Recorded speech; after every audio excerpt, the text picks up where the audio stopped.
चलो अब हम स्टार्ट करते हैं नया चैप्टर, वेक्टर्स।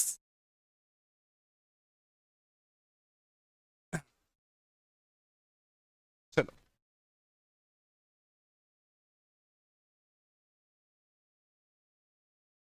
ठीक है। वेक्टर्स क्या होता है? A vector is a quantity, शांत हो जाओ। A vector is a quantity having magnitude, having magnitude as well as direction, as well as direction.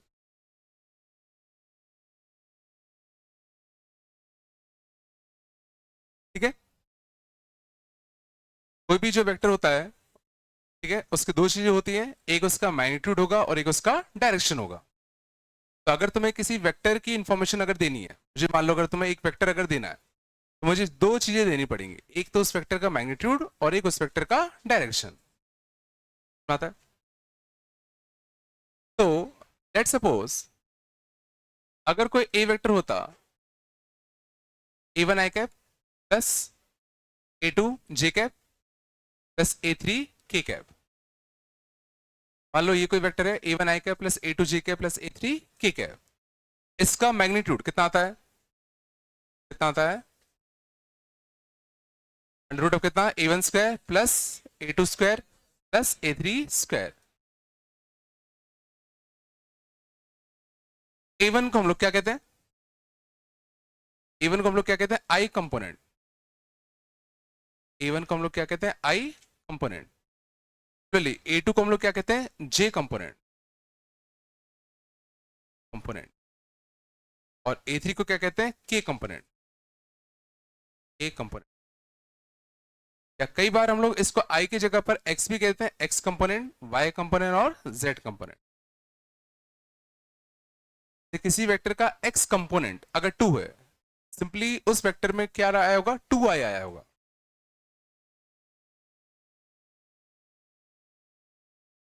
कोई दिक्कत नहीं?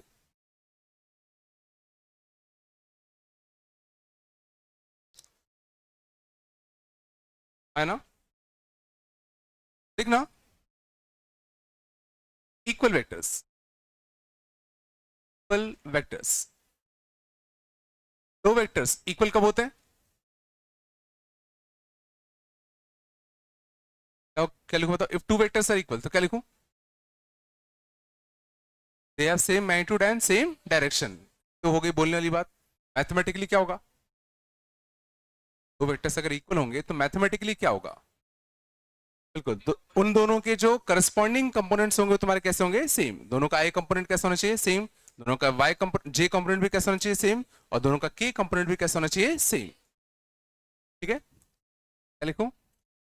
If two vectors are equal, two vectors are equal, then they have same magnitude, same magnitude and direction। Mathematical way में अगर कहें, ठीक है, corresponding आई जे के components, जे के कंपोनेंट्स आर इक्वल ना। अगर मान लो ए वेक्टर होता A1 आई कैप प्लस A2 जे कैप प्लस A3 के कैप, और बी वेक्टर मान लो होता B1 i cap plus B2 j cap plus B3 k cap. And if A vector is equal to कितना? B vector. हम लोग directly क्या कह सकते हैं? That A1 will be equal to कितना? B1, A2 will be equal to कितना? B2, C will be equal to कितना? B।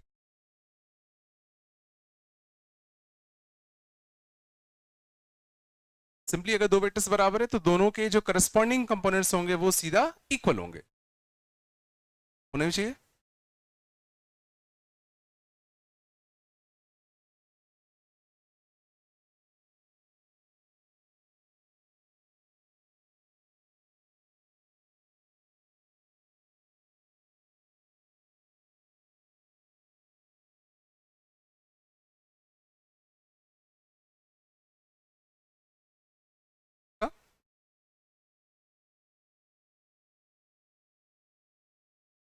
अगले लिखना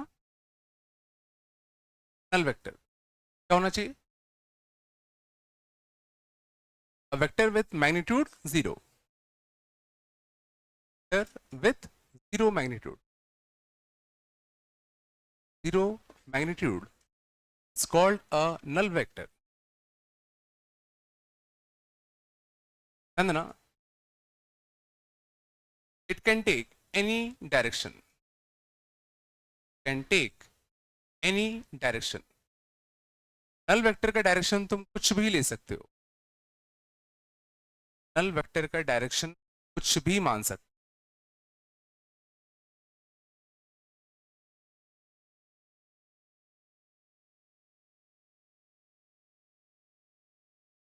अगला अपना आता है यूनिट वेक्टर।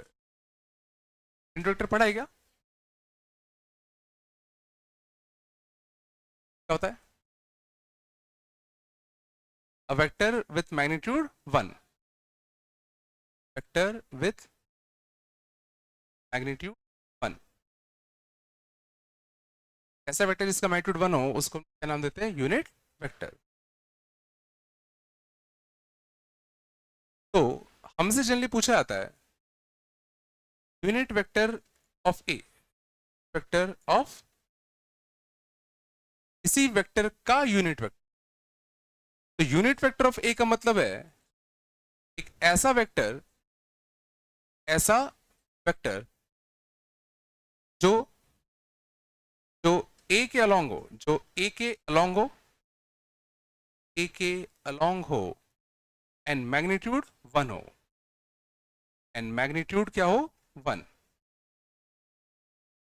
क्या बोल रहा हूं, ए का यूनिट वेक्टर माने क्या, ए के अलोंग वेक्टर जिसका मैग्नीट्यूड 1 हो, अलोंग वाला वेक्टर जिसका मैग्नीट्यूड 1 हो उसको हम लोग क्या कहेंगे, यूनिट वेक्टर ऑफ ए। और इसको हम लोग जनरली डिनोट करते हैं ए कैप से, कैप मतलब यूनिट वेक्टर। और ये आएगा तुम्हारा A vector by mod A. Common sense है। तो जो ये जो वेक्टर है समझना, ये जो वेक्टर है इसके पास दो चीजें हैं, इस वेक्टर के पास दो चीजें हैं, क्या क्या, एक मैग्नीट्यूड और एक डायरेक्शन। लेकिन हमने कहा भाई हमें जो वेक्टर चाहिए इसका मैग्नीट्यूड कितना होना चाहिए, 1। तो इस वाले वेक्टर का मैग्नीट्यूड कितना है, मॉड ए। वाले वेक्टर का मैग्नीट्यूड कितना है, मॉड ए। अगर मैं मॉड ए से डिवाइड दे दूं तो सोचो अब ये जो नया वेक्टर बनेगा उसका मैग्नीट्यूड कितना होगा, 1। तो इसका डायरेक्शन तो देखो एक ही है बट मैग्नीट्यूड कितना हो गया, 1, क्योंकि अपने मॉड ए से क्या दे दिया, डिवाइड दे दिया।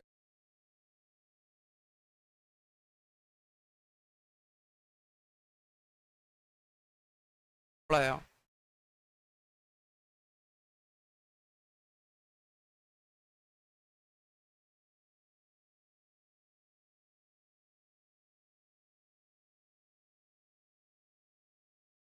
है ना,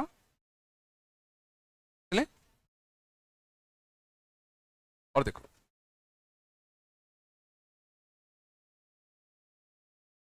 अगला parallel and anti parallel vectors. Parallel and anti parallel vector, दो वेक्टर्स पैरेलल कब होंगे, दो वेक्टर्स पैरेलल कब होंगे, जब दोनों की डायरेक्शन कैसे हो, सेम। और एंटी पैरेलल कब होंगे, दोनों की डायरेक्शन एक दूसरे के जस्ट कैसे हो, ऑपोजिट।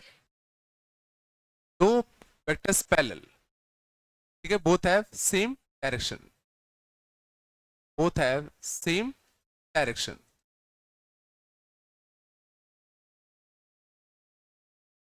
जैसे कि मान लो ये वेक्टर होता और एक ये वेक्टर होता, वेक्टर होता और ये कितना होता हमारा B vector. These two vectors are parallel vectors. और अगर ऐसा होगा मैं लिख सकता हूं A vector is equal to lambda times of B vector where lambda is positive। इस चीज को थोड़ा फील करो, अगर दो वेक्टर्स पैरेलल हैं मतलब दोनों की डायरेक्शन तो सेम है, डायरेक्शन तो कैसी है, सेम। अब मैं कह रहा हूं ए और बी की डायरेक्शन तो कैसी है, सेम है। अगर दोनों का मैग्नीट्यूड भी मैं बराबर कर दूं तो पक्का दोनों वेक्टर्स कैसे हो जाएंगे, बराबर। तो मैं कह रहा हूं बी वेक्टर का कुछ लैम्डा गुना कर दो तो ए वेक्टर मिल जाएगा। और लैम्डा कैसा होना चाहिए, सोचो पॉजिटिव। ये सोचो, मान लो कुछ देर के लिए इसका लेंथ 1 होता, इसका लेंथ कितना होता, 2 होता, तो सोचो मैं क्या लिख सकता हूं, that B vector equal to कितना, 2 टाइम्स ऑफ ए वेक्टर। दो वेक्टर्स अगर पैरेलल हैं तो मैं लिख सकता हूं ना कि एक वेक्टर का लैम्डा टाइम करने पर दूसरा वेक्टर मेरे को मिल सकता है, और लैम्डा पक्का सोचो पॉजिटिव ही आएगा।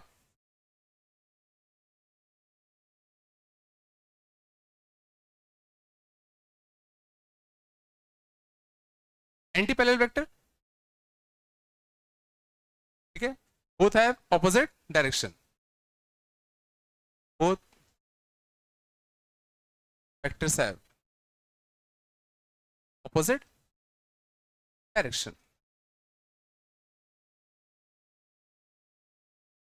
ठीक है। ए वेक्टर मान लो ऐसा है, बी वेक्टर मान लो कुछ ऐसा है, these are called anti parallel vectors. Parallel तो है बट जस्ट ऑपोजिट। और इस केस में क्या तुम बता सकते हो ए और बी में क्या रिलेशन लिखूं, जैसे यहां लिखा है, A vector can be written as lambda times of कितना, B vector, and lambda will be less than 0। Lambda पक्का नेगेटिव होगा, क्योंकि हमें एक नेगेटिव इसको देना पड़ेगा ताकि इसकी डायरेक्शन बदल जाए, और एक बार इसकी डायरेक्शन बदली तो मैग्नीट्यूड तो मैं एडजस्ट कर ही सकता हूं। मैं लैम्डा नेगेटिव क्यों आया, बन रहा है ना भाई, बोलो।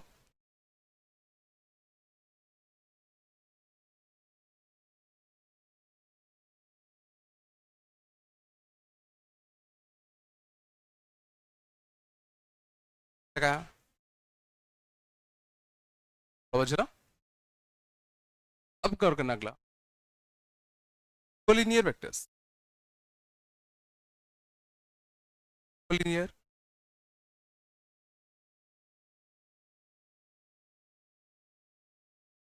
दो वेक्टर्स को हम लोग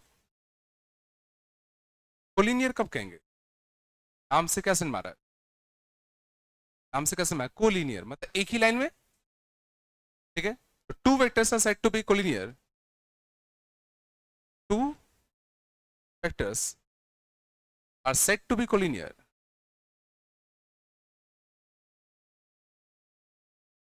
when they both lie, when they both lie same line, both lie on line। दो वेक्टर्स अगर सेम लाइन में अगर लाई कर रहे हैं उसको हम लोग क्या नाम देते हैं, कोलिनियर वेक्टर्स, ठीक है। गौर करना, मुझे बताना, मैं तुम्हें अगर जैसे दो वेक्टर ये है, ये ऑप्शन है, दो वेक्टर ये ऑप्शन है, दो वेक्टर, इनमें से कौन सा ऑप्शन दो कोलिनियर वेक्टर्स को शो कर रहा है, कौन सा ऑप्शन दो कोलिनियर वेक्टर्स को शो कर रहा है, अगर ऑप्शन तो अगर ऑप्शन में जाना चाहते हो पक्का, नाम सोचना चाहते हो सोच लो, हाँ ऑल, आगरा वाले कितने हैं,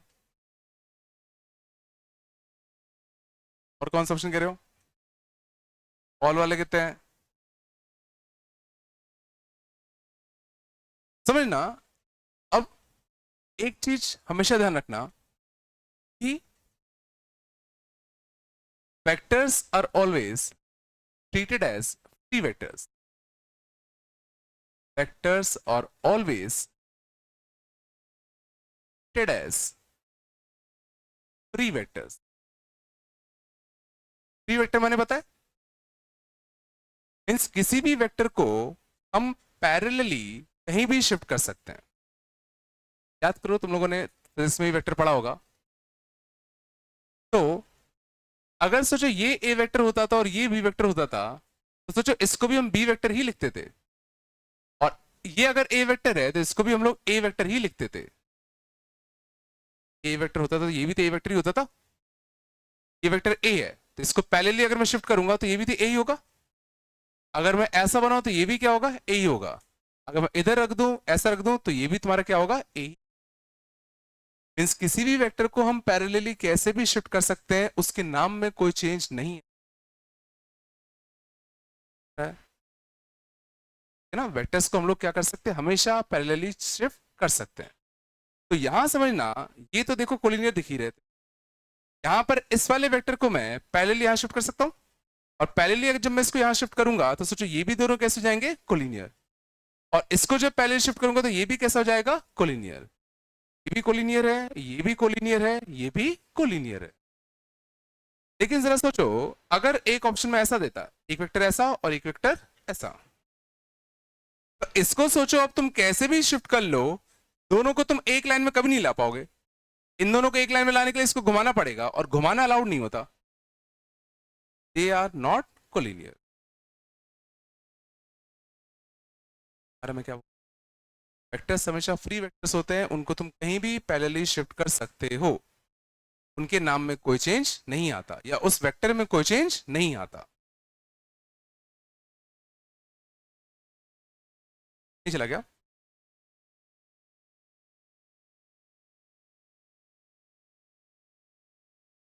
ना? तो बोल दो। तो अब शायद समझ में आ गया हो कौन से दो वेक्टर्स कोलिनियर होंगे। जो कौन से दो वेक्टर्स कोलिनियर होंगे, वो दो वेक्टर्स जो या तो पैरेलल हो या कैसे हो, एंटी पैरेलल, है ना। ठीक है, लिख सकता हूं, if two vectors are collinear, two vectors are collinear, then they must be they must be either parallel or anti-parallel। now अगर दो वेक्टर्स कोलिनियर हैं तो पक्का है वो दोनों या तो पैरेलल होंगे या तो एंटी पैरेलल होंगे। तो क्या मैं लिख सकता हूं कि अगर दो वेक्टर्स कोलिनियर हैं तो पक्का A vector can be written as lambda B vector, where lambda is any,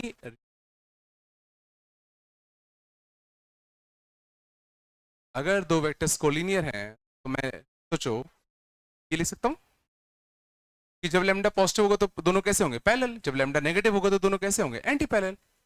lambda कुछ भी हो, नहीं नहीं आएगा। सिंपल सी बात है, कभी भी अगर क्वेश्चन में तुम्हें लिखा दिख जाए कि भाई ये दोनों वेक्टर्स कोलिनियर है, तो समझ जाओ तुम्हें मैथमेटिकली इनडायरेक्टली ये एक्सप्रेशन यूज कर सकते हो।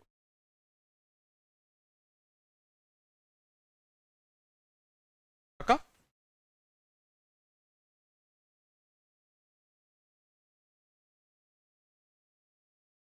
अगला पॉइंट लिखना, null vector is collinear with every other vector, null vector is collinear with every other vector।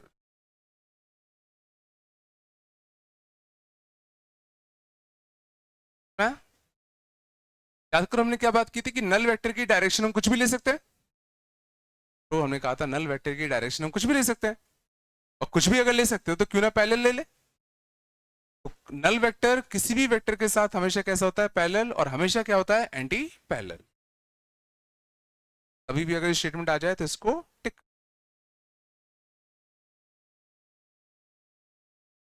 आना कुछ तो समझना, if A vector is collinear with B vector, हम लोग क्या लिख सकते हैं, A vector is equal to कितना, लैम्डा टाइम्स कितना, बी वेक्टर। तो A one I cap plus A two J cap plus A three K cap is equal to lambda times of कितना, B one I cap plus B two J cap plus B three K cap, ये होगा। और अगर मैं compare करूंगा, शायद समझ में आ रहा हो, A one by B one will be equal to कितना, A two by B two equal to कितना, A three by.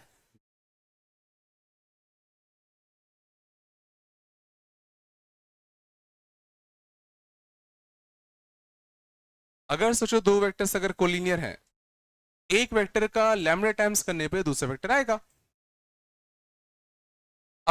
This thing is equal to this thing, तो दोनों का आई कंपोनेंट इक्वेट कर दूं, तो a1 इक्वल टू कितना आएगा लैम्डा b1, तो a1 अपॉन b1 कितना आएगा lambda, a2 will be equal to कितना आएगा लैम्डा b2, तो a2 अपॉन b2 भी क्या आएगा लैम्डा, a3 अपॉन b3 भी क्या आएगा lambda, a1 by b1 equal to a2 by b2 equal to a3 by b3 equal to आएगा लैम्डा। अगर दो वेक्टर्स कोलिनियर हैं तो डायरेक्टली मैं उनके करस्पॉन्डिंग कंपोनेंट्स का रेशियो इक्वेट कर सकता हूं।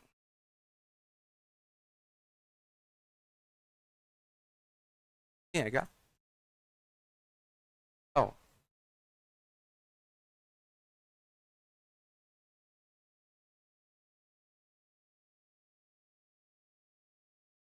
अरे सब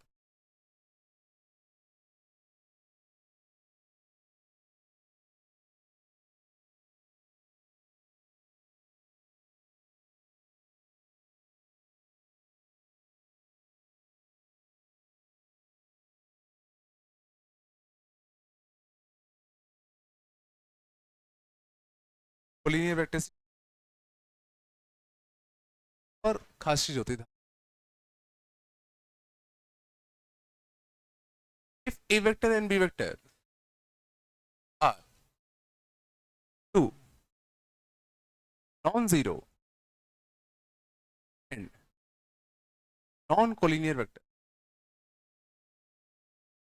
non-zero non-collinear vectors, अगर a और b दो नॉन जीरो वेक्टर्स हैं एंड दो नॉन कोलिनियर वेक्टर्स हैं, such that x times of a vector y times of b vector zero, and this implies that x and y will be equal to कितना,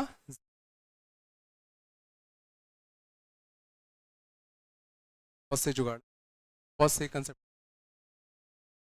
common sense है वैसे, थोड़ा इसको feel करने की कोशिश करते हैं, देख लो बाद में छाप लेना। मान लो अगर दो वेक्टर्स हैं जो कि कोलिनियर नहीं है, लेट्स सपोज ये होता a, लेट्स सपोज ये होता b, अब ये भाई क्या कह रहा है, क्या कह रहा है कि भाई a वेक्टर का x गुना करो, b वेक्टर का y टाइम्स करो, और दोनों को ऐड करने पे क्या आना चाहिए, जीरो आना चाहिए। बताओ एक वेक्टर का मैं कितना कर रहा हूं, x टाइम्स, मैं क्या कहना चाह रहा हूं, अगर तुम इस वेक्टर का x गुना करोगे तो सोचो कुछ ऐसा हो जाएगा, इस वेक्टर का y गुना करोगे तो ये कुछ ऐसा हो जाएगा, और इन दोनों को ऐड करने पे जीरो आना चाहिए, ऐड करने पे क्या आना चाहिए, जीरो। अब जरा समझना, ये जो वेक्टर है इसके सोचो दो कंपोनेंट है, एक समझना इसके अलोंग वाला और एक इसके परपेंडिकुलर वाला, दो कंपोनेंट होते हैं, इसका अलोंग वाला एक इसके परपेंडिकुलर वाला। क्या सोचो ये जो ए वेक्टर था उसमें मैं एक्स कुछ भी कर लूं, सोचो क्या ये वेक्टर कभी इस वेक्टर को काट पाएगा, तो इस वेक्टर को तुम कितना भी गुना कर लो, कितना भी बड़ा कर लो, कितना भी छोटा कर लो, वो इस वेक्टर को कुछ नहीं कर सकता। समझ में आ रहा है, X A vector plus Y B vector अगर जीरो होना है तो देखो ये कंपोनेंट तो कटना चाहिए था, बट सोचो ये सोचो ये तो कुछ भी कर लो, इसके इस वाले कंपोनेंट को तो पक्का नहीं काट पाएगा, तो इसको जीरो करने का सोचो एकमात्र तरीका क्या बचता है, वाई को जीरो कर दू, और जैसे ही वाई जीरो हो गया ये निपटा, तो एक्स ए भी क्या होगा जीरो, तो एक्स को भी क्या करना पड़ेगा जीरो। समझ में आया इसमें ये होना क्यों जरूरी है, कि सोचो अगर ए और बी सोचो कोलिनियर हो जाते, मान लो ए ऐसा होता और बी मान लो ऐसा होता, तो जरा सोचो इस केस में अगर मैं लिखता X A plus Y B equal to कितना जीरो, इस बार सोचो एक्स और वाई जीरो आना कंपलसरी नहीं है, अरे मैं क्या बोलना चाह रहा हूं, जैसे इसका लेंथ अगर वन होता है इसका लेंथ कितना होता टू, सिंपली एक्स के लिए वन रख दो वाई के लिए टू रख दो, तो ए प्लस टू भी देखो जीरो आता। हमारा ये चीज कब होगा, जब दोनों ए और बी कैसे हो नॉन जीरो, और दोनों तुम्हारे कैसे हो नॉन कोलिनियर।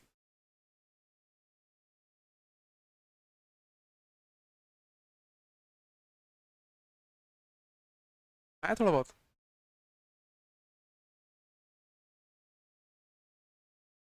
दो नॉन जीरो वेक्टर्स और दो नॉन कोलिनियर वेक्टर्स, है अगर है, और ये चीज अगर जीरो हो रही है तो पक्का एक्स और वाई दोनों को जीरो होना पड़ेगा।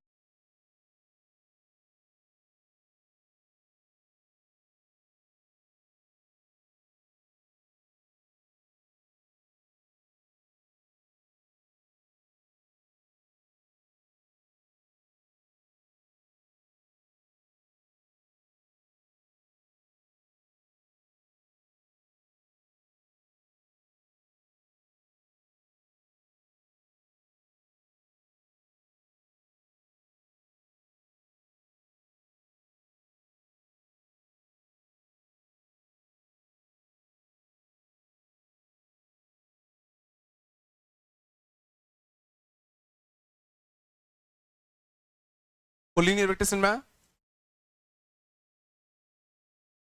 है क्या?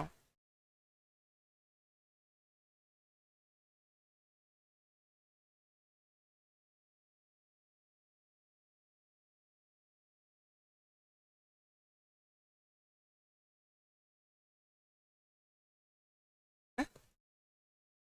हाँ? अगला अपना होता है पोजीशन वेक्टर।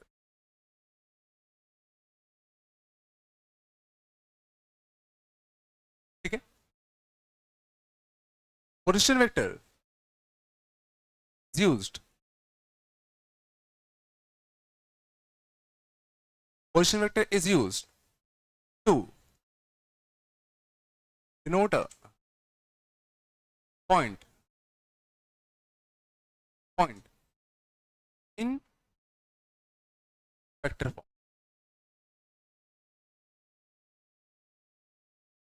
पोजीशन वेक्टर्स हम लोग हमेशा वेक्टर में किसी पॉइंट को रिप्रेजेंट करने के लिए यूज करेंगे। दो चीज होते हैं, एक नॉर्मल वेक्टर और एक पोजीशन वेक्टर। नॉर्मल वेक्टर माने फ्री वेक्टर जो कहीं भी हिल सकता है, बट पोजीशन वेक्टर हमेशा क्या डिनोट करेगा, वो किसी एक पॉइंट को रिप्रेजेंट कर रहा होगा, वो हमेशा किसी एक पॉइंट को रिप्रेजेंट कर रहा होगा।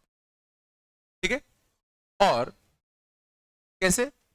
जैसे अगर मान लो एक पॉइंट होता alpha comma beta comma gamma, मान लो 3D कोऑर्डिनेट सिस्टम में एक पॉइंट होता alpha comma beta comma gamma, तो इस पॉइंट को रिप्रेजेंट करने वाला वेक्टर सिंपली क्या करो, ओरिजिन से इस पॉइंट को ज्वाइन कर दो, तो ये जो वेक्टर आएगा it will be alpha I cap plus beta J cap gamma K cap. तो ये जो वेक्टर आया A vector, this is position vector of point A, position vector of point.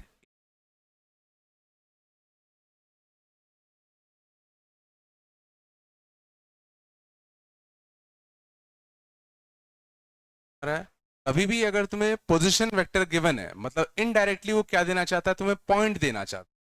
Point दिया है तो हम लोग पोजीशन वेक्टर निकाल सकते हैं। कैसे निकालते हैं? सीधा ओरिजिन को उस पॉइंट से ज्वाइन कर दो, तो उस पॉइंट से ज्वाइन कर दो।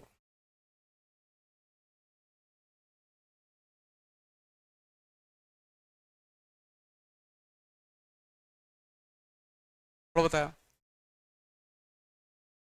ठीक है? ध्यान देना, they are not free vectors, they are not, okay? Position vector को तुम पैरेलली शिफ्ट नहीं कर, जैसे ये वेक्टर है पोजीशन वेक्टर, तो ऐसा नहीं कर सकते कि भाई ये भी वही पोजीशन वेक्टर हो गया। अगर ये इस पॉइंट का पोजीशन वेक्टर है तो बस यही फिक्स है, ओरिजिन को और इसको ज्वाइन करने वाला, इसको तुम ऐसे मूव नहीं कर सकते। अरे मैं क्या बोल रहा हूँ, अगर मैंने बोला कि भाई फलाने पॉइंट का पोजीशन वेक्टर ये है, तो फिक्स है भाई ओरिजिन को इस पॉइंट से ज्वाइन करने वाला वेक्टर, इसको तुम फ्रीली मूव नहीं कर सकते। करेंगे थोड़ा बता,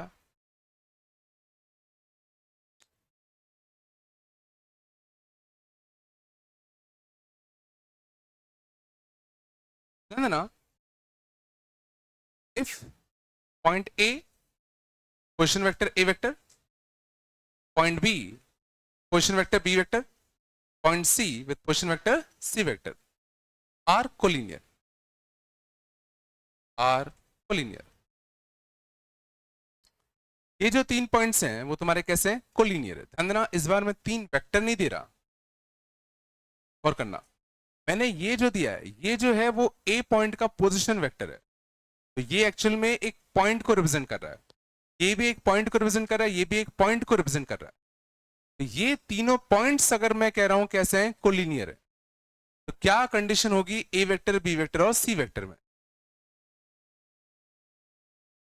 यहां से ध्यान देना, थोड़ा सा वेक्टर गंदा होना स्टार्ट हो जाता है, क्योंकि अब गौर करो, तीन पॉइंट्स तुम्हारे कैसे कोलिनियर, कौन कौन से पॉइंट्स, ए, बी और सी। तो ये कहना ध्यान देना गलत होगा। अब समझो क्यों, ध्यान देना, इसने कहा ये तीनों पॉइंट्स कोलिनियर है, तो तुम बता सकते हो ये जो ए वेक्टर बनेगा वो कैसा बनेगा? ए वेक्टर कैसे बनाओगे? ए पॉइंट का पोजीशन वेक्टर, मतलब ओरिजिन से ए को ज्वाइन करने वाला vector, this will be A vector. B को ओरिजिन से ज्वाइन करने वाला vector, this will be equal to कितना, बी वेक्टर। और सी को ओरिजिन से ज्वाइन करने वाला vector, this will be equal to कितना, सी वेक्टर। तो क्या ए और बी वेक्टर तुम्हें कोलिनियर दिख रहे हैं? तो स्मॉल ए वेक्टर और स्मॉल बी वेक्टर को कोलिनियर हमें नहीं करना है, इसको कोलिनियर करना है इन तीनों पॉइंट्स को। अब ये पता है नहीं, लेकिन आता होगा, क्या हमें येलो वेक्टर निकालना आता है? पढ़ा होगा, येलो वेक्टर निकालना आता है क्या? ये देखो, ए से कहां जा रहा है, बी, तो जिसकी तरफ हेड होता है, जिसकी तरफ हेड होता है वो पहले आता है, बाद में आता है, तो ये कितना होगा, ई माइनस का ए। आता करना है क्या? ये बी वेक्टर और ये सी वेक्टर है, येलो वेक्टर बता सकते हो क्या? वेक्टर माइनस का बी वेक्टर। तो जिसकी साइड हेड होता है वो पहले लिखते हैं, और टेल वाला साइड बाद में। हेड किस साइड है, सी की साइड, तो सी पहले, बी बाद में। तो समझना, अगर ये तीनों पॉइंट को अगर कोलिनियर करना है, तो मैं कह रहा हूं ये जो वेक्टर आया और ये जो वेक्टर आया, इनको कोलिनियर होना पड़ेगा। मींस मैं कह सकता हूं that B minus A vector should be collinear, should be collinear with कितना, सी माइनस का बी वेक्टर। आराम से, तो कंडीशन क्या आएगी, that B minus A vector should be lambda times of कितना, सी माइनस का ए वेक्टर।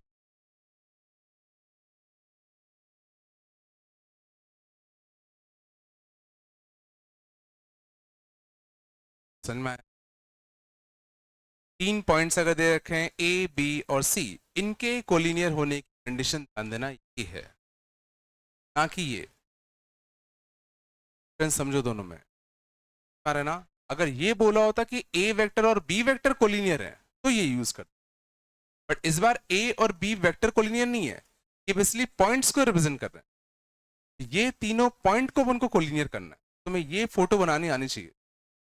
तो तुम ये फोटो नहीं बनाओगे तो तुम्हें फील नहीं होगा कि भाई ये ए का पोजीशन वेक्टर है, ये बी का पोजीशन वेक्टर है, ये सी का पोजीशन वेक्टर है। तो ये दोनों कोलिनियर नहीं करना, अपन को ये वेक्टर और ये वेक्टर कोलिनियर करना है।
मतलब जैसे क्वेश्चन था,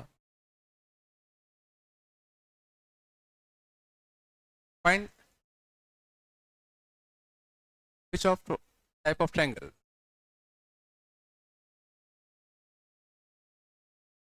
type of triangle it's found by points. उस position vectors are S five K plus H A cap I plus gamma alpha K gamma I अजय बीटा गामा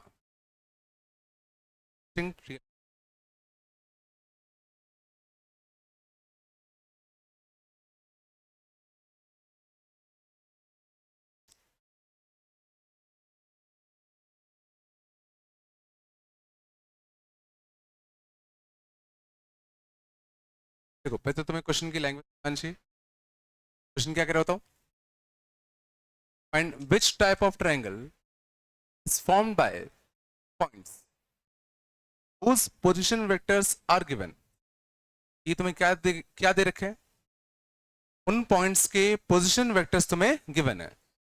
कुछ देर के लिए मैं इसको लेट कर लूं, लेट सपोज ये होता ए वेक्टर, लेट सपोज ये होता बी वेक्टर और लेट सपोज ये होता सी वेक्टर। तो तुम्हें क्या गिवन है, ये जो 3 पॉइंट्स है ए बी और सी, ये जो 3 पॉइंट्स है ए बी और सी, इनके तुम्हें क्या गिवन है, पोजीशन वेक्टर्स गिवन है। सोच पा रहे हो, तुम्हें बेसिकली ये वेक्टर गिवन है, ये वेक्टर गिवन है और ये वेक्टर तुम्हें, अरे कौन सा वेक्टर है, पोजीशन वेक्टर है ए पॉइंट का।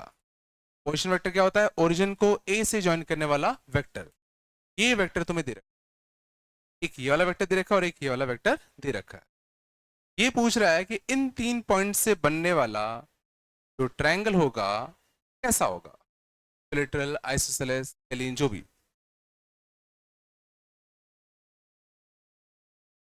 तो अब क्वेश्चन उठता है क्या करें। ऑब्वियसली अगर हमें ट्रायंगल के तीनों लेंथ अगर मिल जाए तो काम बन जाएगा। तो ट्रायंगल का एक साइड लेंथ कितना होगा, मॉड ए। पूछ रहा हूं मैं, क्या ट्रायंगल का एक साइड लेंथ मॉड ए होगा क्या। हमारा ट्रायंगल का साइड लेंथ सोचो ये नहीं है, ट्रायंगल कौन सा है तुम्हारा, ये है ना। हमारा ट्रायंगल का एक साइड ये वाला वेक्टर मानो, और ये वाला वेक्टर कैसे लिखोगे, बी से ए की तरफ। तो कैसा आएगा बताओ, ए माइनस का बी, एड ए की तरफ है ना। ट्रायंगल का एक साइड लेंथ ये मान लो आएगा सी माइनस का कितना ए, और ट्रायंगल का एक साइड वेक्टर ये मान लो आएगा बी माइनस का सी। ट्रायंगल के जो साइड लेंथ हैं वो ए वेक्टर, बी वेक्टर और सी वेक्टर रिप्रेजेंट नहीं कर रहे हैं, वो ए माइनस बी, बी माइनस सी और सी माइनस ए रिप्रेजेंट कर रहे हैं। आ रहा है ना पोजीशन वेक्टर से क्या दिक्कत हो रही है।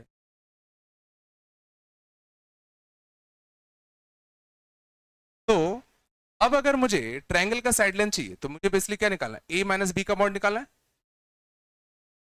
है मॉड ए वेक्टर माइनस बी वेक्टर। कैसे निकालू, ए वेक्टर माइनस बी वेक्टर, तो दिस माइनस दिस कितना आएगा, अल्फा माइनस का कितना बीटा आई कैप, बोलो बीटा माइनस गामा जे कैप, बीटा माइनस का गामा जे कैप, गामा माइनस का अल्फा के कैप, गामा माइनस का अल्फा के कैप। और इस वेक्टर का हमें क्या चाहिए था, मैग्नीट्यूड, और इस वेक्टर का मैग्नीट्यूड कितना आएगा, अल्फा माइनस बीटा का कितना whole square, beta minus gamma का कितना whole square, plus gamma minus alpha का कितना होल स्क्वायर। ये तुम्हारा कितना आया, ये लेंथ साइड लेंथ।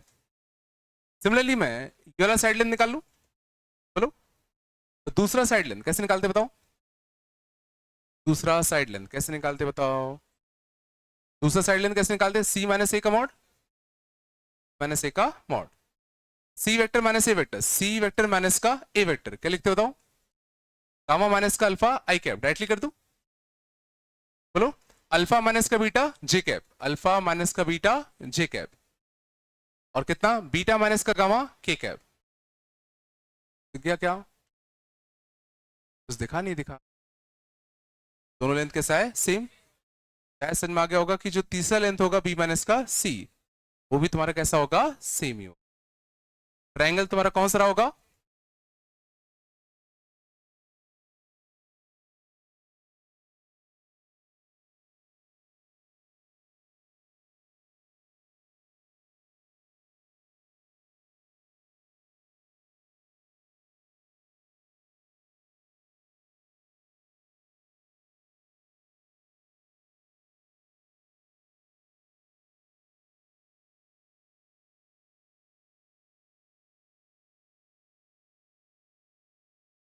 थोड़ा सा आया।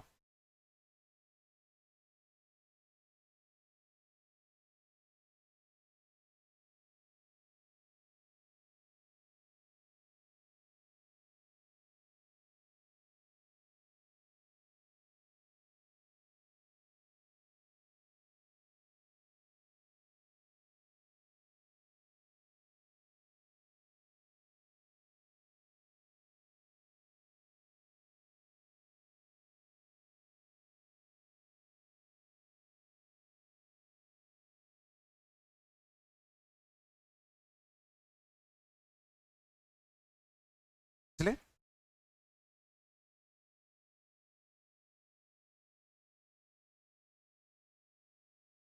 और होता, चेक इफ 3 पॉइंट्स,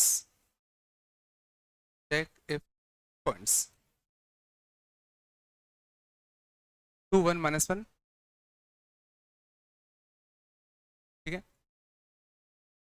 3 4 -1 4 -1, ठीक है,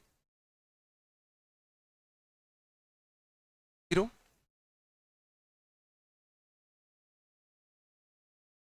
5,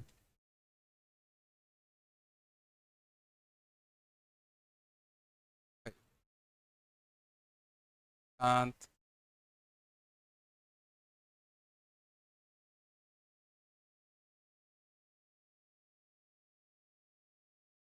check if 3 points are collinear or not.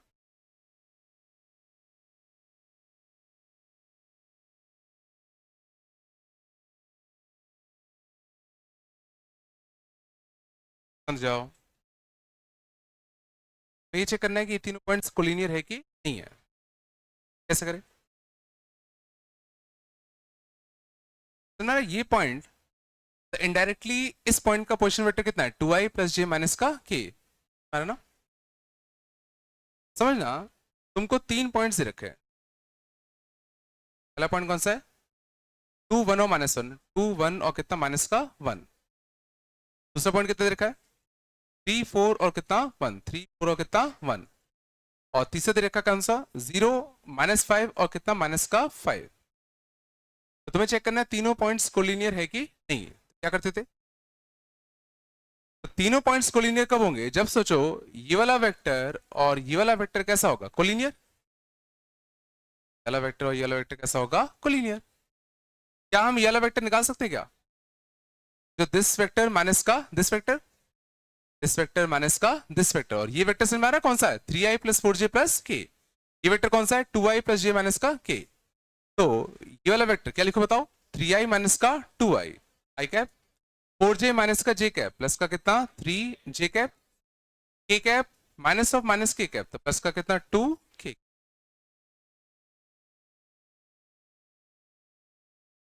ये वाला वेक्टर कैसे लिखूं, दिस पॉइंट माइनस का दिस पॉइंट, दिस -3 तो कितना आएगा, माइनस का कितना 3i, माइनस का कितना 9j, यहां से कितना आएगा माइनस का कितना 6k।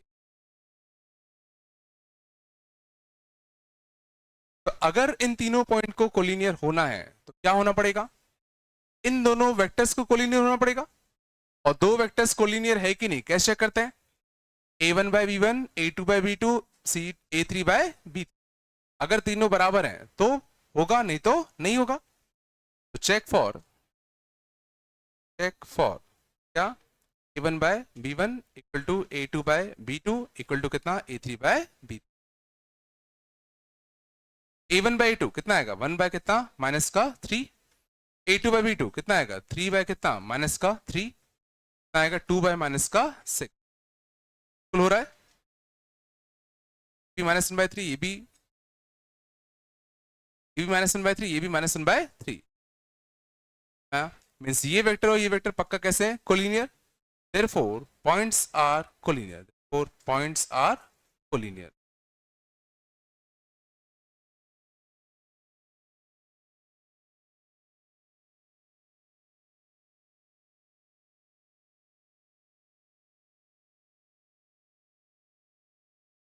क्या क्या क्या बस से पॉइंट्स कोलिनियर कब होंगे? जब इनको ज्वाइन करने वाला वेक्टर और इनको ज्वाइन करने वाला वेक्टर आपस में कोलिनियर होगा। और दो वेक्टर्स कोलिनियर कब होते हैं? जब इनके करस्पॉन्डिंग कंपोनेंट्स का रेशियो कैसा हो? सेम हो। चेक किया तो बिल्कुल सेम आया, मतलब पक्का तीनों कोलिनियर होंगे।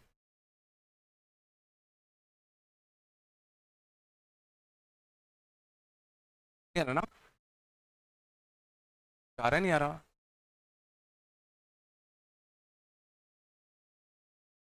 शांत।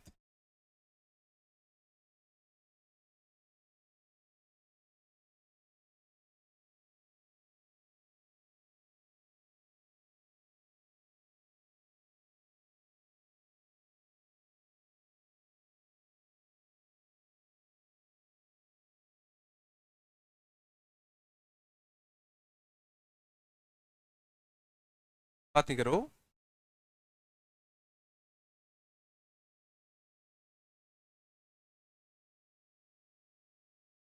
बात नहीं।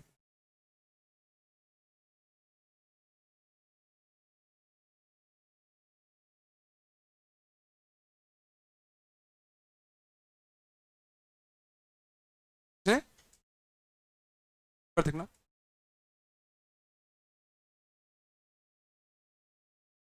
ए and B are, A and B are. बात नहीं करो। Non zero and non collinear vector. A and B are non zero non collinear vectors. Does that p vector 2x plus y minus 1 a vector x minus y 2 vector x plus y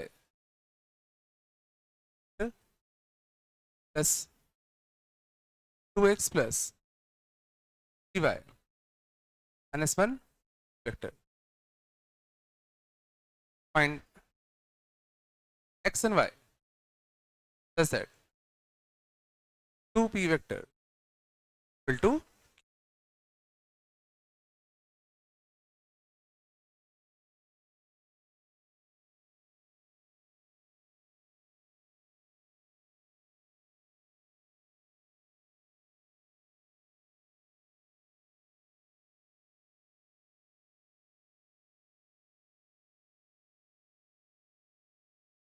ठीक है?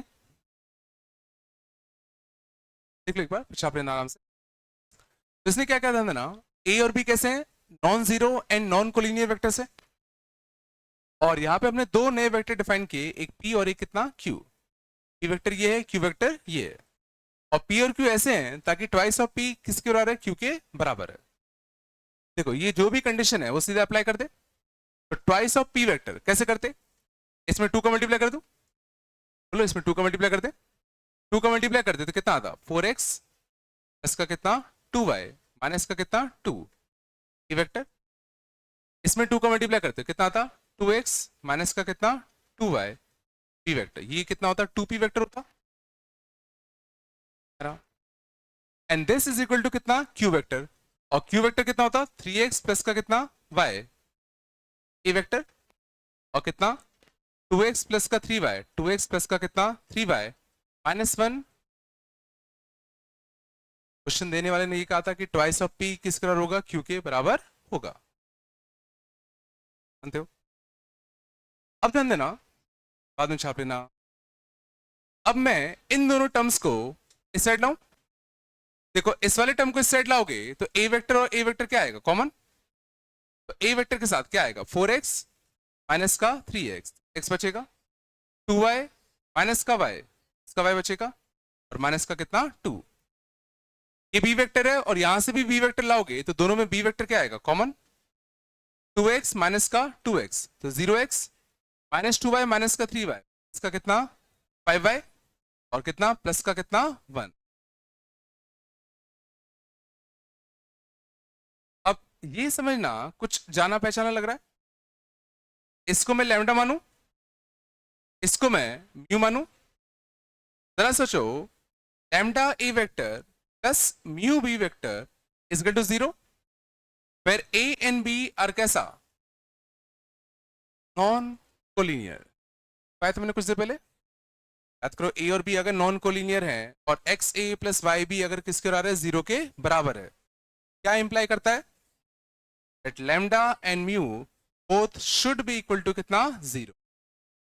Lambda और mu दोनों को zero होना पड़ेगा, lambda को zero होना पड़ेगा, मतलब एक्स प्लस वाई को क्या होना पड़ेगा, टू, और म्यू को जीरो होना पड़ेगा, तो माइनस का 5y प्लस का 1 क्या होना पड़ेगा, जीरो।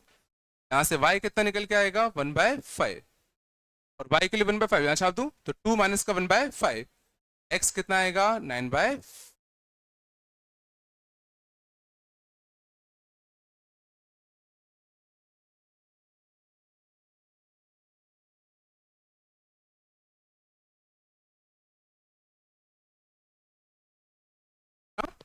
लेकिन ये सब तभी हो पाएगा जब ये कंडीशन गिवन हो,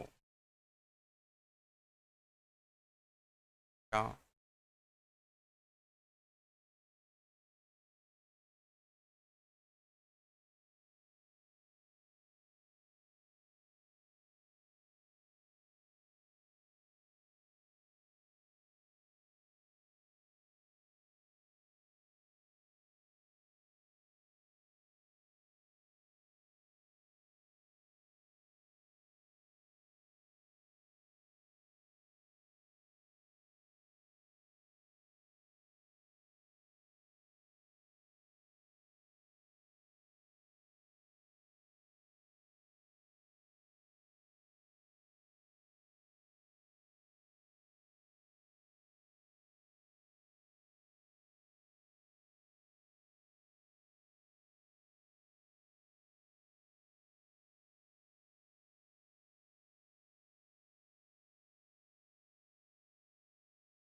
अगला addition of to,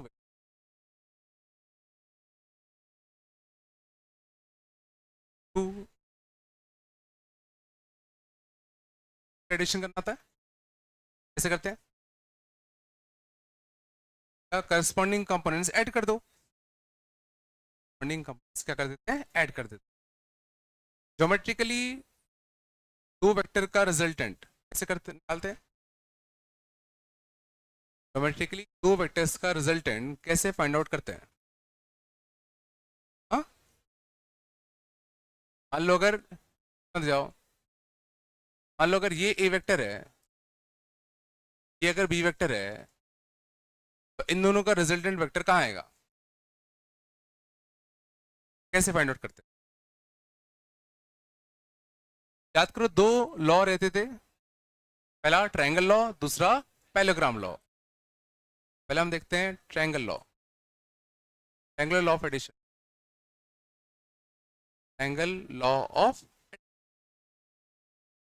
triangle law of addition क्या कहता था कि अगर समझना है तुम्हें दो वेक्टर्स को ऐड करना है, अगर तुम्हें दो वेक्टर्स को ज्योमेट्रिकली अगर ऐड करना है, देखो चूंकि वेक्टर्स कैसे होते हैं, फ्री वेक्टर्स होते हैं, तो एक वेक्टर के टेल को दूसरे वेक्टर के हेड पे ले आओ, इस वेक्टर को मैं पैरेलली शिफ्ट कर सकता हूं, पैरेलली शिफ्ट करूंगा, देखो ये अगर बी वेक्टर है तो ये भी बी वेक्टर ही होगा, तो पहले एक वेक्टर के टेल को दूसरे वेक्टर के हेड पे ले आओ, और फिर पहले वाले के टेल और दूसरे वाले हेड को ज्वाइन कर दो, ये जो वेक्टर निकल के आता है ये ऑटोमेटिकली क्या होता है, दोनों का एडिशन वेक्टर होता है।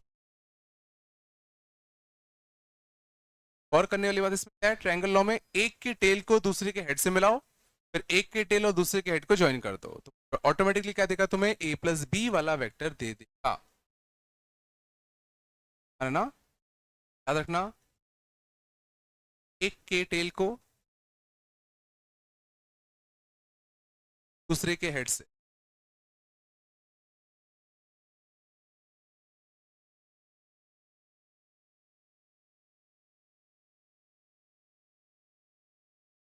आ रहा है नहीं आ रहा,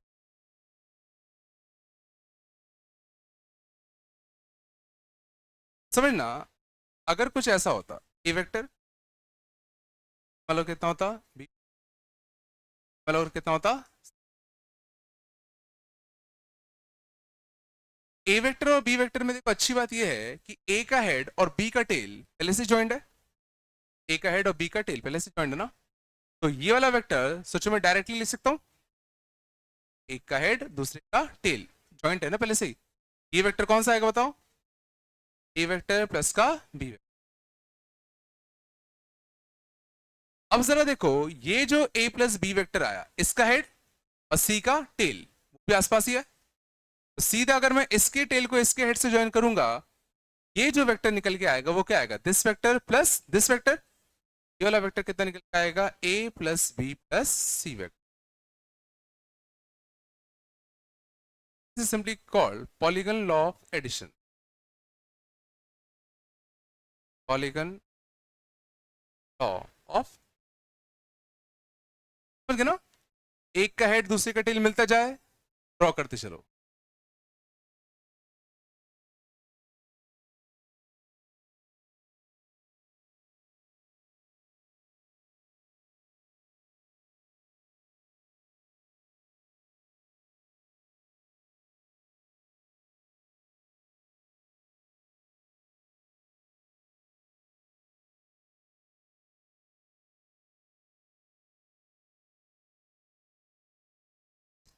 तो फील करने की कोशिश करना, अगर मैं रैंडम अगर कोई भी पॉलीगन बना दूं और करना चाहिए, और पहला vector A vector B vector vector C vector, चौथा वेक्टर डी वेक्टर, पांचवा vector E vector F vector, समझना sum of all vectors equal to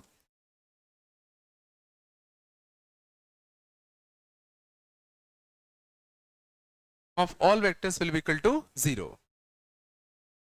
अगर क्लोज पॉलीगन अगर तुम बना रहे हो और इन ऑर्डर, ध्यान देना ऑर्डर का ध्यान रख रहे हो, तो पक्का हर वेक्टर का सम 0 होगा। देखो कैसे, ध्यान देना अच्छे से, ये अगर ए वेक्टर है ये बी वेक्टर है, मैं क्या ये वाला वेक्टर बता सकता हूँ, क्या आएगा बताओ, वेक्टर प्लस का कितना बी वेक्टर। अब इसका हेड और सी का टेल कनेक्टेड है, तो ये जो वेक्टर आएगा ये कितना आएगा, ए प्लस बी प्लस सी, मानते हो। अब देखो इसका हेड और डी का टेल कनेक्टेड है, ये वाला वेक्टर कितना आएगा, A plus B plus C plus D. अब इसका हेड और ई का टेल कनेक्टेड है, तो सोचो जरा ये वाला वेक्टर कितना आएगा, ये वाला वेक्टर कितना आएगा, A plus B C plus D plus E. बोलो, तो ये जो वेक्टर है, और सोचो एफ वेक्टर तो इधर मूव कर रहा है ना, वेक्टर मूव किया है इधर, तो ये वेक्टर प्लस एफ वेक्टर, सोचो ये ही तो माइनस एफ वेक्टर है, दोनों का सम पक्का कितना होगा,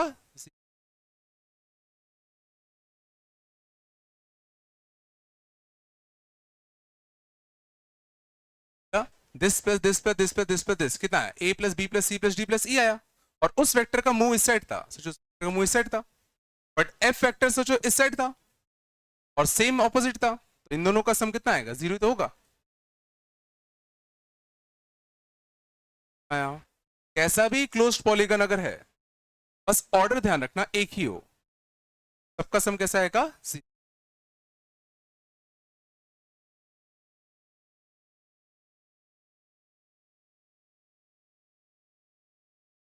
तो आया नहीं आया,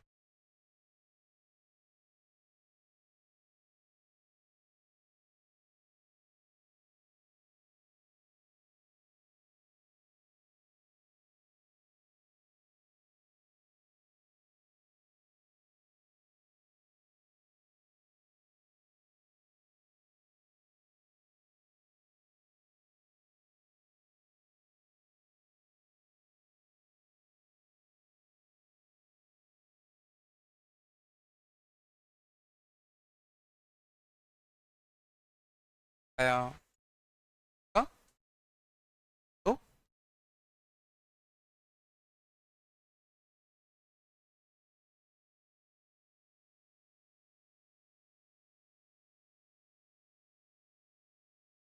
A B C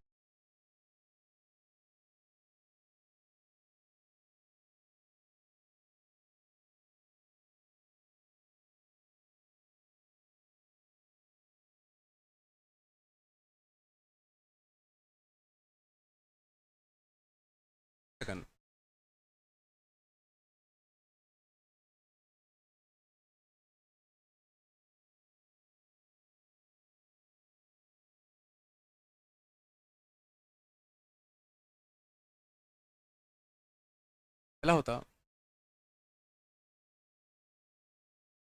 E vector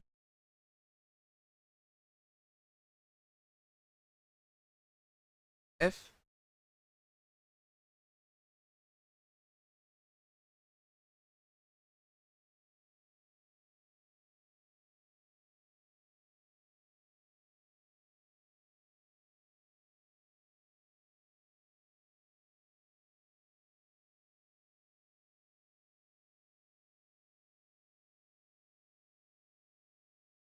time times find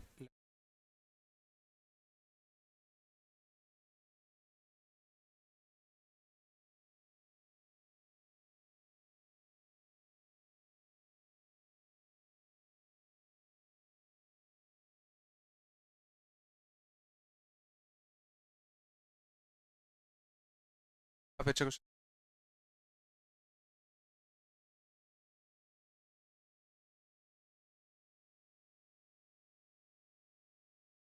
ना, ये तुम्हारा एक रेगुलर हेक्सागन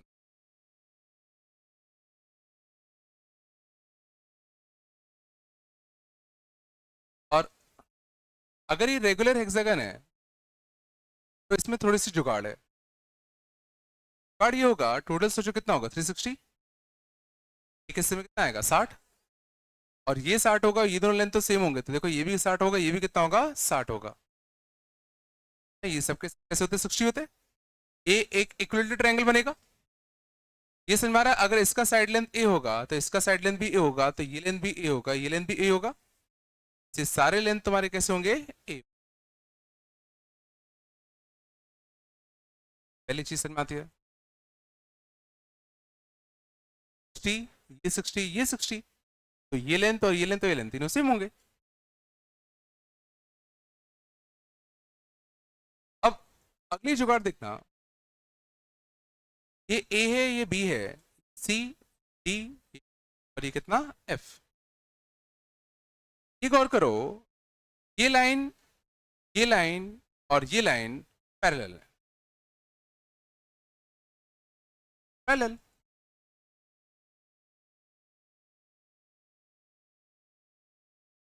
लाइन, ये लाइन और ये लाइन कैसे पैरेलल, और सोचो ये लेंथ और ये लेंथ कैसा है सेम। तो क्या मैं ई डी वेक्टर ना, E D vector, E vector क्या होता है ई से डी की तरफ, ई से डी की तरफ वाला वेक्टर, ई डी वेक्टर ये। मैं कह रहा हूं सोचो ई डी वेक्टर और ए बी वेक्टर सोचो सेम होंगे,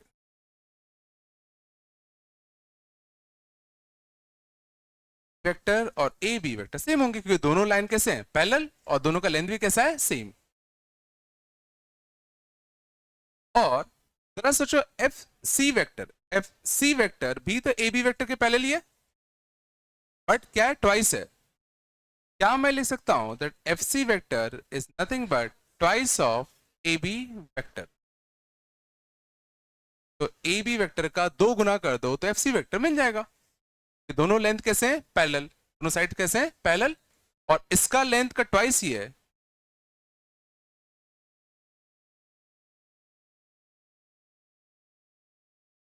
ठीक है, देखो एफ सी को तो मैं ए बी के टर्म में लिख ही पा रहा हूं 2ab, बचा कौन सा एडी और ईबी, एडी और ईबी, चलो है ना, एडी और ईबी। तो देखना ईबी वेक्टर अगर मैं इसको मान लू कुछ देर के लिए, तो क्या मैं ई बी वेक्टर को लिख सकता हूं twice of O B vector, B vector क्या होगा इस वेक्टर का ट्वाइस।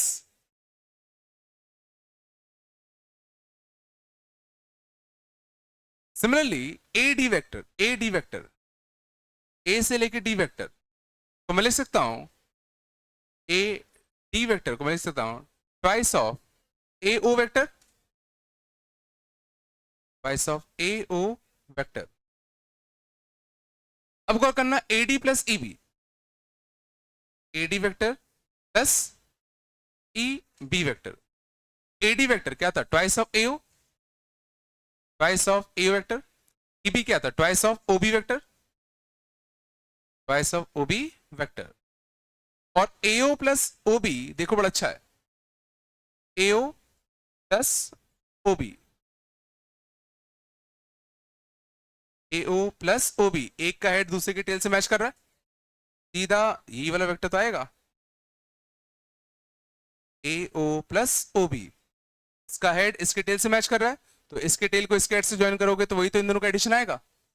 तो AO plus OB is equal to कितना, A B. This is equal to कितना, ट्वाइस ऑफ कितना, ए बी। मीन्स इन दोनों का सम कितना आ गया, 2ab वेक्टर। और एफ सी वेक्टर भी क्या था, 2ab वेक्टर। लैम्डा की वैल्यू तुम्हारी कितनी आ गई, 4।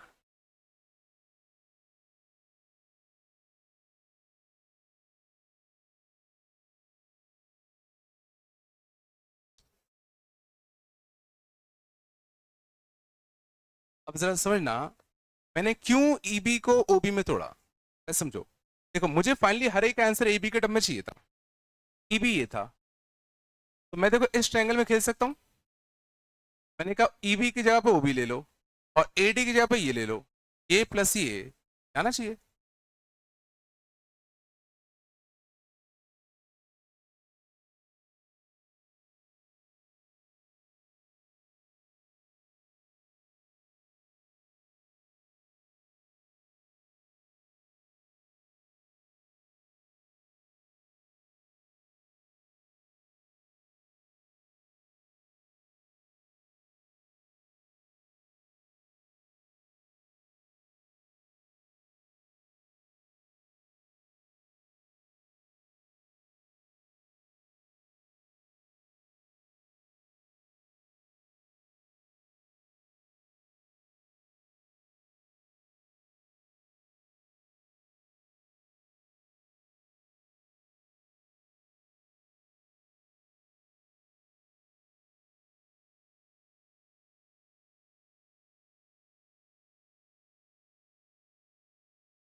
इसी का देखना, सेकंड पार्ट देखना,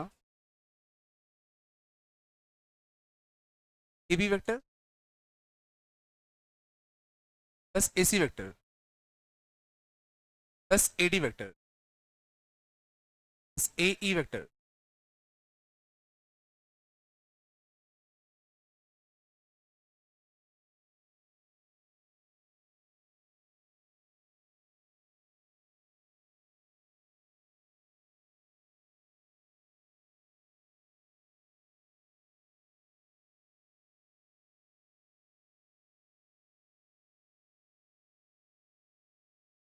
क्या तो बनना नहीं बना,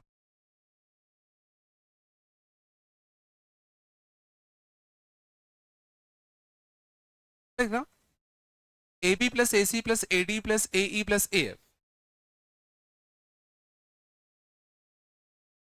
और करना ए बी सी, ठीक है।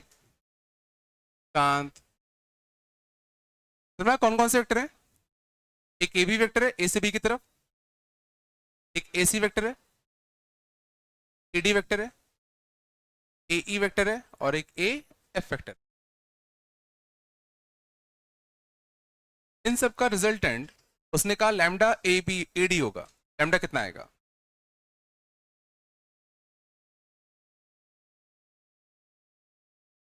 तो ये गौर करना, समझ जाओ ध्यान दो अच्छे से। तो जो ये जो वेक्टर है ए एफ वेक्टर, मैं कह रहा हूं ये भी तो ए फैक्टर ही होगा, ये और ये तुम्हारे कैसे हैं, पैरेलल। तो अगर ए फैक्टर ऐसा है तो इसको भी तो मैं ए फैक्टर लिख सकता हूं।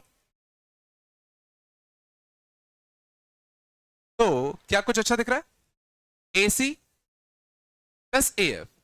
तो जरा ए सी प्लस ए एफ कुछ अच्छा दिखा, ए सी। तो इसका हेड इसके टेल से मैच कर रहा है, this will be equal to कितना, एडी वेक्टर।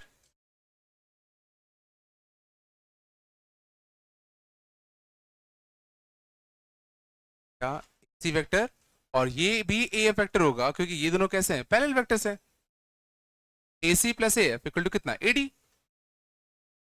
सिमिलरली समझना, अगर ये तुम्हारा ए बी वेक्टर है, ये भी तो ए बी वेक्टर ही होगा। तो this vector plus this vector means A E vector plus A B vector, इनका सम सोचो कितना आएगा, ये भी एडी आएगा, आएगा 8, नहीं आएगा। ए सी प्लस ए एफ, इन दोनों का सम भी एडी आया, ए बी और ए ई, ए बी और ए इनका सम भी कितना है, एडी आया, और ये पहले से एडी था। लैम्डा की वैल्यू आएगी,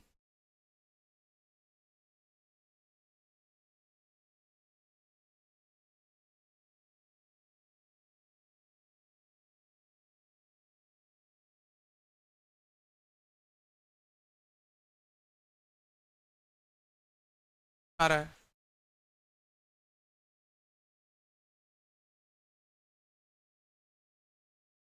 थोड़ा सा आया।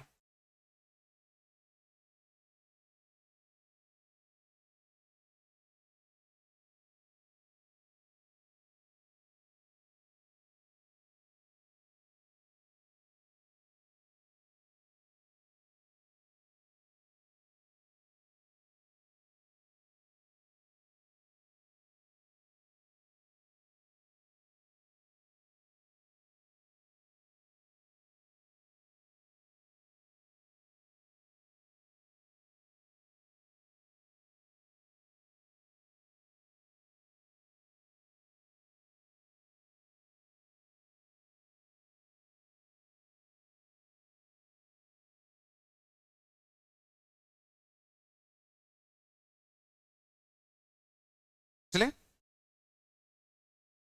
Part,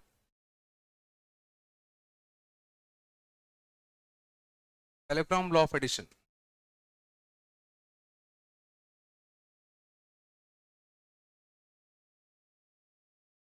parallelogram law of addition, triangle of addition सर में आया। ट्रायंगल ऑफ एडिशन में कंसेप्ट क्या होता है, एक के टेल को दूसरे के हेड से मिलाओ और फिर इसके टेल और इसके हेड को ज्वाइन कर दो, तुम्हें क्या देता है, रिजल्टेंट ए प्लस बी वेक्टर देता था। पैरेललोग्राम लॉ ऑफ एडिशन में दो वेक्टर का एडिशन वाला वेक्टर कैसे फाइंड आउट करते हैं, दो वेक्टर का एडिशन वाला वेक्टर कैसे फाइंड आउट करते हैं।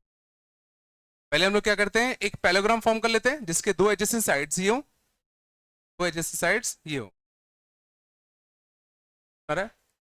और ये जो दोनों टेल से, देखो पैरेललोग्राम लॉ ऑफ एडिशन में क्या होता है, दोनों के टेल से टेल कनेक्ट करो, और टेल से निकलने वाला जो डायगोनल होता है, टेल से निकलने वाला जो डायगोनल होगा वो तुम्हारा क्या रिप्रेजेंट करता है, ए प्लस का बी, ए प्लस का बी। और हेड टू हेड ज्वाइन करने वाला, हेड टू हेड ज्वाइन करने वाला जो डायगोनल होगा इट रिप्रेजेंट कितना, ए माइनस का बी।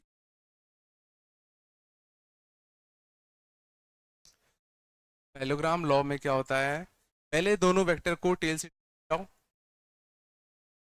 फिर इस पैरेललोग्राम को कंप्लीट करो, पैरेललोग्राम को कंप्लीट करो, टेल से निकलने वाला जो डायगोनल होगा वो कौन सा होगा, प्लस वाला, और हेड टू हेड को कनेक्ट करने वाला जो डायगोनल होगा वो कौन सा होगा, माइनस वाला।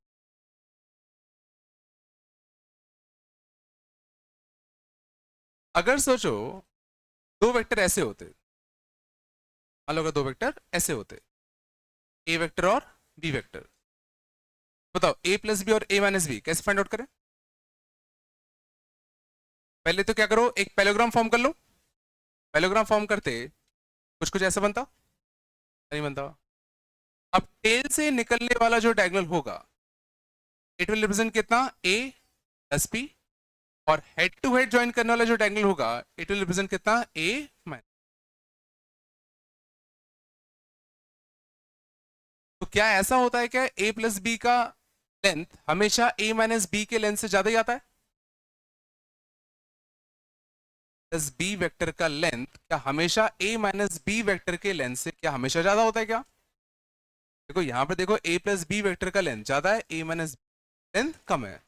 लेकिन यहां अगर तुम गौर करोगे तो ए प्लस बी वेक्टर का लेंथ कम है और ए माइनस बी वेक्टर का लेंथ ज्यादा है।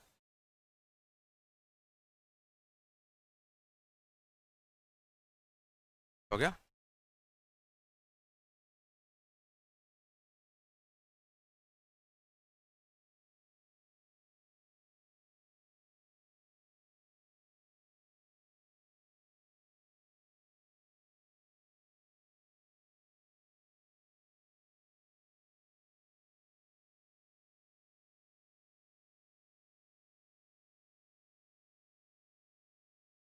चांद ना, A plus B vector mod कितना आता था?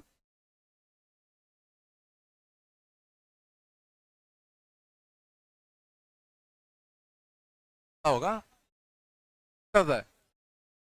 रूट ऑफ कितना, mod of A square plus mod of B square, two mod A mod B cos theta. A minus B का मॉड कितना होता, mod of A square plus mod of B square minus का two mod A mod B cos theta. पता अच्छे से कैसा आता था ये?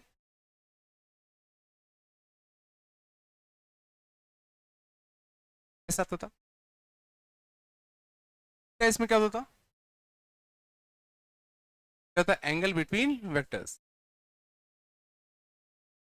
N B. समझ जाओ, समझ ना, अगर ये ए वेक्टर है और ये अगर बी वेक्टर है, बात कम करो,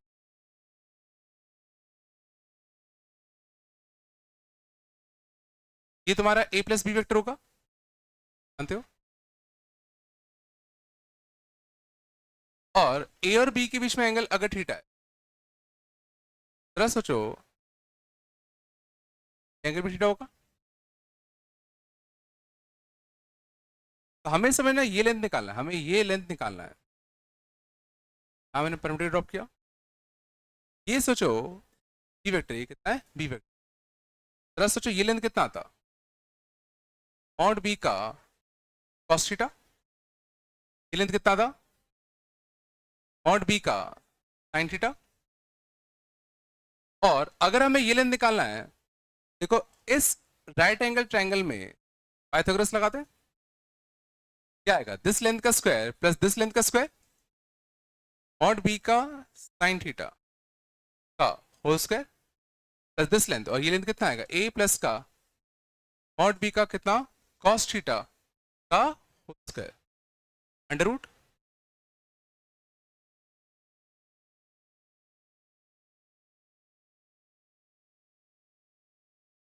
और देखो इसका स्क्वायर खोल दो, B square sine square plus B square cos square, कितना ज्यादा, mod of B square plus mod of A square plus two mod A mod B, two mod A mod B cos theta.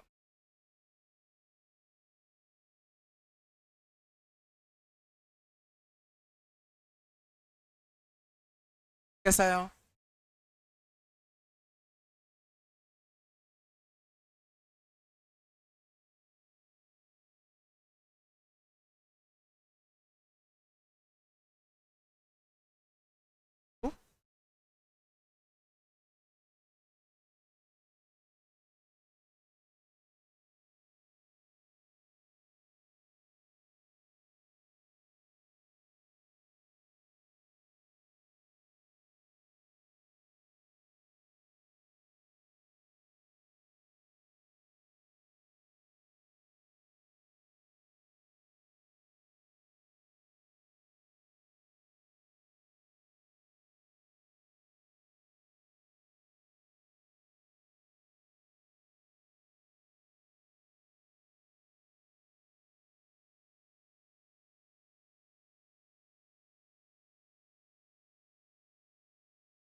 थोड़ा बहुत मालूम होता।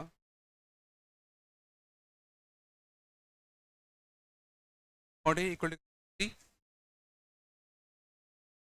5 and angle between A and B 60 degree.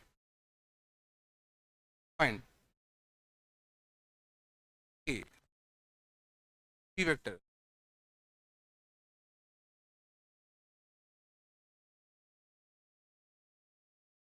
क्या करते तो देखो, दो वेक्टर्स के सम का मॉड कितना आता है? Mod of A square plus mod of B square. आ नहीं रहा क्या? Mod of A plus B क्या आएगा बताओ? मॉड ऑफ ए का स्क्वायर, मॉड ऑफ ए का स्क्वायर, मॉड ऑफ बी का square times of mod A mod B into cos theta. और कॉस थीटा इनकेस में कितना है? 60 है ना। यहां से कितना है? 4a स्क्वायर, 4a का स्क्वायर, और a का मॉड कितना है? 3 9 9b का स्क्वायर, 9b का स्क्वायर, b के तो कितना है? 5 इस 2 2 4 और 3 12 12 इंटू मॉड ए इंटू मॉड बी, मॉड ए इंटू मॉड बी, कॉस 60 के बाय 2 कितना आएगा? 6 15 6 90 90 और 225 225 और 90 15 115 और 36 और 1।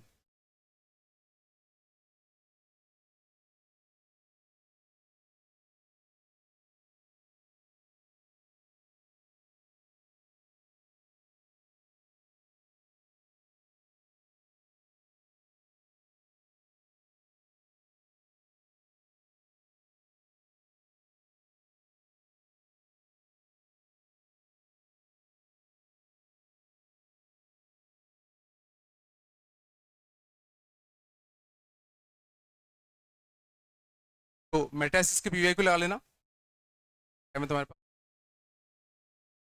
और मंडे को सब्जेक्टिव टेस्ट है तुम लोग का मेटासिस का, मैंने ना